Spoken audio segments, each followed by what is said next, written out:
Incorrect shutdown procedure detected. Scanning memory cores. Multiple memory failures detected. Boot recovery process initiated. Initializing optical sensor arrays. The blackness was suddenly replaced by a blinding light, which slowly faded as his eyes adjusted to the surroundings. Green vines hung down from a cliff face above him. This was not the workshop. Initializing microphone arrays. A high-pitched ringing filled his ears, then slowly retreated to leave behind the sounds of birds. He recognized dozens of different species at once. With the new audio-visual data, Kirk deduced he must be in the Sartoa province, specifically the Tumba forest. Initializing speaker arrays. A sequence of tones echoed out from Kirk, scaring off the birds in all directions. The simultaneous flapping of wings and disturbance of branches resembled stormy winds that calmed almost as quickly as they began. Initializing thermoreactive membrane.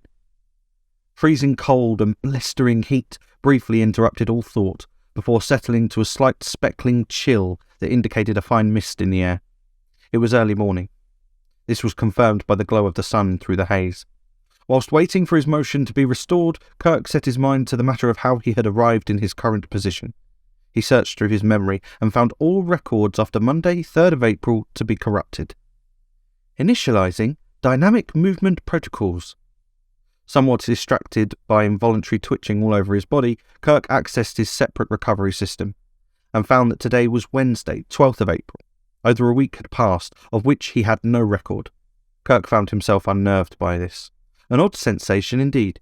He documented it and then climbed to his feet. Before continuing, Kirk began the yoga routine Alice had taught him and calibrated his movements.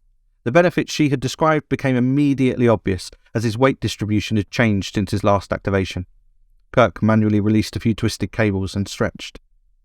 The wilderness stretched out ahead, and despite no explicit instructions to do so, Kirk found himself urged to try and find a way back to the workshop, almost as though he wanted to go home. Immediately recognizing this as a malfunction, Kirk documented it. Unsure of the reason for this desire, Kirk accepted its influence as a remnant of the corrupted memories, and decided it must be a reclamation feature intended to offer remote recovery. Alice was very forward-thinking like that. With no more prompting required, Kirk set off.